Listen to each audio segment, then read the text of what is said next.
Magandang araw Gilas Pilipinas. Justin Brownlee nag-positive sa drug test. Matapos ang isang araw ng mapanalunan ng Gilas Pilipinas ang gold medal match na nagtapos sa 61 taon pangungulila ng Pilipinas para sa gintong medalya sa Asian Games sa basketball ay inanunsyo ng ITA o International Testing Agency nitong Huwebes 12 ng Oktubre na nagpositibo sa ginawang anti-doping test ang naturalized player ng Gilas Pilipinas na si Justin Brownlee at napag-alaman na nagtataglay ng carboxy-THC, isang pinagbabawal na substance na naihahalin tulad sa cannabis na matatagpuan sa marijuana hinhil sa listahan ng World Anti-Doping Agency o WADA, sabi ng ITA sa kanilang website. Ang resident import ng Barangay Ginebra na si Justin Brownlee na nanalasa at nagbigay ng panibagong karangalan sa Pilipinas ay napag-alaman na nagpositibo sa ginawang mandatory test ng Olympic Council of Asia o OCA na siyang nagsasagawa ng pagsusuri para sa anti-doping program sa Asian Games Hangzhou 2022.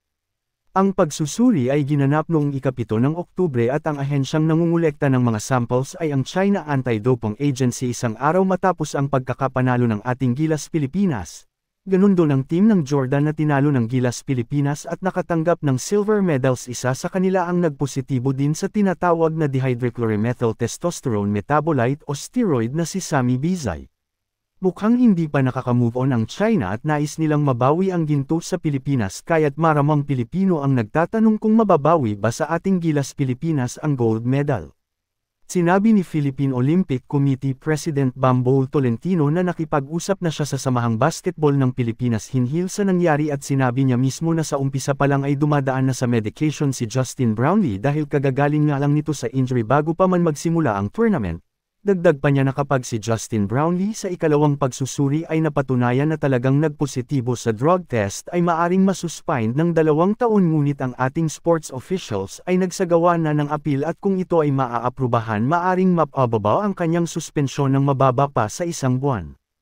Base na rin sa Olympic Council of Asia 2023 Anti-Doping Rules Article 11.2, na nagsasabing kung 2 o mahigit pang miyembro ng isang sports team ang napatunayang lumabag sa anti-doping rule ay maaaring hatulan ng pagbabawas sa puntos at pagdidiskwalipika sa kompetisyon, kaya sinasabi nila na atin pa rin ang gold. Isa lang naman sa team ang nag-violate ng rule. Sinabi rin ni Tolentino na mayroon pa tayo hanggang 19 ng Oktubre para sa resulta ng ikalawang pagsusuri o Sample B at kapag napatunayang nagpositibong muli ang resulta ay maaring maban si Justin Brownlee ng 2 taon sa lahat ng FIBA-related na torneo.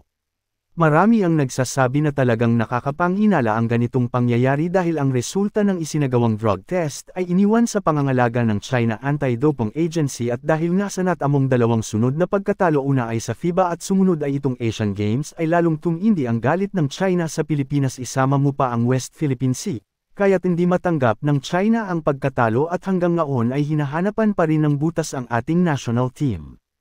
Gayunpaman may mga nagsasabi din na ang cannabis o marijuana ay hindi isang performance-enhancing drug bagkus nakakapagpababa pa raw ito ng performance ng isang atleta at kino-consider ng legal sa iba't ibang parte ng mundo.